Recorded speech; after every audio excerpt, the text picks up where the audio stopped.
Aujourd'hui, je vous invite à écouter cette vidéo jusqu'à la fin, car ce que vous allez entendre peut changer votre regard sur la force, le courage et la résilience. C'est une histoire puissante, une histoire vraie, celle d'une femme qui a défié le monde entier avec ses poings, mais surtout avec son cœur. Une histoire inspirante, bouleversante, que chaque femme devrait entendre au moins une fois dans sa vie. Alors restez bien avec moi, car ce qui suit, c'est bien plus qu'un récit. C'est un message de feu pour toutes les reines silencieuses de ce monde. Rhonda, une histoire vraie d'une guerrière moderne. Tout commence dans une petite ville ensoleillée de Californie, où une enfant lutte pour faire entendre sa voix dans un monde qui lui semble toujours trop grand, trop rapide. Rhonda Jean Rousey est née en 1987, fragile et silencieuse. Son arrivée dans ce monde n'a pas été simple. Un cordon ombilical mal placé à la naissance lui cause des troubles de la parole. Jusqu'à l'âge de 6 ans, elle ne parle presque pas. Mais elle observe, elle écoute, et en silence, elle apprend à se battre. Sa mère, Anne-Maria de Mars, est une pionnière, une femme d'acier. Première américaine championne du monde de judo, elle élève sa fille comme une future guerrière. Pas de poupée, pas de conte de fées. Chez les Rousey, on apprend à tomber, à se relever, et surtout à ne jamais fuir un combat. Rhonda monte sur les tatamis à l'âge de 11 ans. Chaque matin, chaque soir, elle enchaîne les prises, les chutes, les douleurs physiques. Son corps s'endurcit, son mental devient inébranlable. À 17 ans, elle est sélectionnée pour les Jeux olympiques d'Athènes. C'est la plus jeune judokate de l'équipe américaine. Mais le sommet reste encore loin. En 2008, elle décroche la médaille de bronze à Pékin. C'est une première historique. Jamais une Américaine n'avait remporté de médaille olympique en judo. Pourtant, ce jour-là, personne ne devine que cette victoire est aussi un adieu. Rhonda quitte le judo. Elle n'en peut plus. Le sport l'a forgée, mais aussi épuisée. Commence alors une descente aux enfers. Elle vit dans sa voiture, travaille comme serveuse, fait des petits boulots pour survivre. Elle est jeune, elle a faim, et pourtant, le monde semble l'avoir oubliée. Mais le feu qui brûle en elle ne s'éteint pas. Un jour, elle découvre les arts martiaux mixtes, le MMA. Un nouveau ring, une nouvelle arène, un nouveau combat. Elle y voit un terrain de guerre où les femmes ont encore tout à prouver. Elle s'y lance avec une férocité sans précédent. Ses débuts sont fulgurants. Elle remporte combat après combat, toujours avec sa spécialité, la clé de bras. En quelques secondes, elle soumet ses adversaires, terrassant la compétition.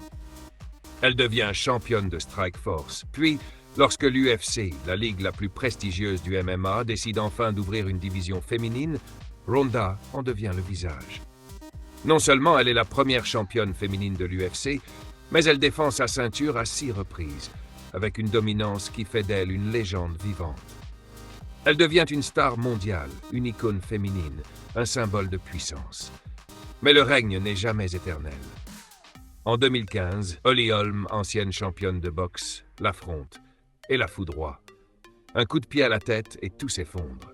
Rhonda tombe, physiquement mais surtout mentalement. Elle disparaît des radars, détruite par cette défaite. L'année suivante, elle revient, encore plus attendue.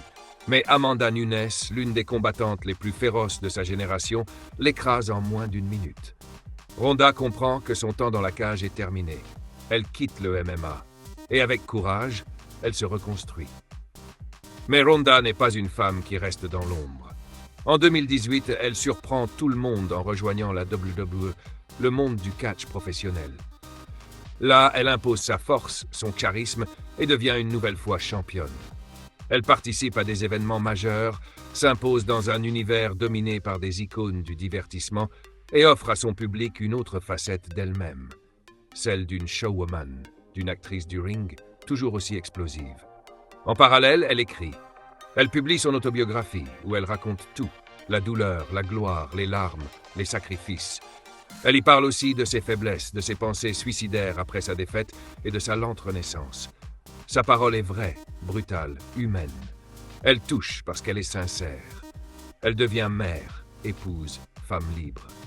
Mariée à Travis Brown, ancien combattant de MMA, elle construit une vie loin des projecteurs, entourée de nature et de chevaux dans un ranch. Mais l'artiste en elle ne meurt pas. Elle lance des projets créatifs, comme un roman graphique où elle incarne une tueuse enceinte, clin d'œil à sa propre grossesse. Elle écrit un second livre, bien plus intime, comme un testament pour ses filles. Aujourd'hui, Ronda Rousey est plus qu'une combattante. Elle est une pionnière. Elle a brisé les barrières du sport féminin. Elle a transformé la violence en art, les blessures en récit, les chutes en renaissance. Elle a prouvé qu'une femme peut être une guerrière, une championne, une mère, une battante, tout à la fois. Elle a combattu dans la vraie vie, bien plus dur que l'octogone. Et c'est peut-être là qu'elle a remporté son plus grand combat. La femme est la légende. Après les chutes spectaculaires, les cris du public et la poussière du ring, vient le silence. Ce silence que seuls les véritables guerriers connaissent. Celui qui suit le dernier combat, celui qui précède une renaissance. Ronda Rousey, cette fille du judo devenue reine du MMA, est désormais face à un autre défi. Apprendre à vivre sans la guerre. C'est dans le calme de la campagne, dans un ranch isolé au cœur de la Californie, que commence un nouveau chapitre. Là où la terre est rude mais sincère. Là où le soleil ne brille pas pour la gloire, mais pour la vie. Ronda s'éloigne des projecteurs, non pas pour fuir, mais pour guérir. Elle apprend à vivre au rythme de la nature. Elle soigne ses blessures, ses cicatrices invisibles, celles que la télévision ne montre pas. Les coups au visage guérissent vite, mais ceux reçus dans l'âme, dans l'estime de soi, mettent des années à disparaître. Alors elle prend le temps. Elle respire, elle monte à cheval, cultive son jardin, porte sa fille contre sa poitrine et pour la première fois, elle sourit sans pression. Mais cette femme n'a jamais su rester immobile. L'adrénaline chez elle est une seconde nature.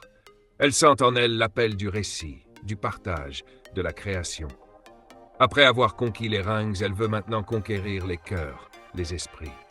Son autobiographie, My Fight, Your Fight, devient un best-seller. Elle y raconte tout sans filtre. L'ascension, les blessures, les pensées sombres après sa défaite, la lumière que représente l'amour de sa mère et les bras rassurants de son mari Travis. Mais Ronda veut aller plus loin. Pas seulement raconter sa vie, mais créer des mondes. Imaginer, inventer, projeter ses douleurs dans des personnages. Elle se lance dans l'écriture d'un roman graphique. Elle invente l'histoire d'une tueuse à gages enceinte, poursuivie par son passé, confrontée à l'instinct maternel et à la rage de survivre. Ce n'est pas une simple bande dessinée.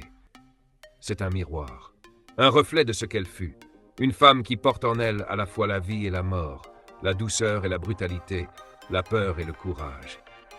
En parallèle, elle reprend la plume pour un second livre, Our Fight. Mais cette fois, ce n'est plus seulement son histoire. C'est celle de toutes les femmes qu'elle veut représenter.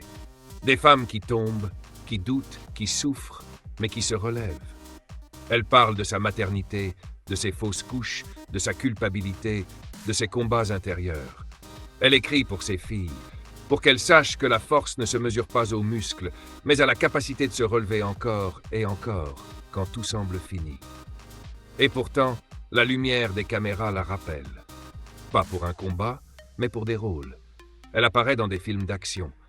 Son corps, sa puissance, son regard déterminé font d'elle une héroïne parfaite pour Hollywood.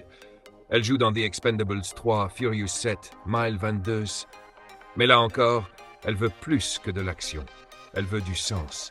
Elle veut incarner, pas seulement jouer. Dans ses apparitions publiques, elle devient plus qu'une championne. Elle est une voix pour les femmes dans le sport. Une voix pour les athlètes qui tombent. Une voix pour les mères qui doutent. Elle parle, elle défend, elle inspire. Et puis un jour, elle déclare « Je mérite d'être haïe ». Cette phrase, froide et brutale, vient d'une profonde introspection.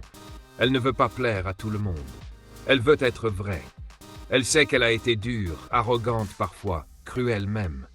Mais c'était le prix à payer pour survivre dans un monde fait pour les hommes. Elle ne demande pas d'excuses. Elle impose sa vérité. Aujourd'hui, Ronda Rousey est entrée dans la légende. Elle est intronisée au Hall of Fame de l'UFC. Elle est la première femme à être championne de l'UFC et de la WWE. Mais au fond, ses titres sont devenus secondaires. Ce qu'elle incarne, c'est bien plus que des ceintures. C'est un modèle de résilience. Elle n'a pas simplement battu des adversaires. Elle a vaincu ses propres ombres. Et c'est là, dans cette lutte silencieuse, que réside sa plus grande victoire.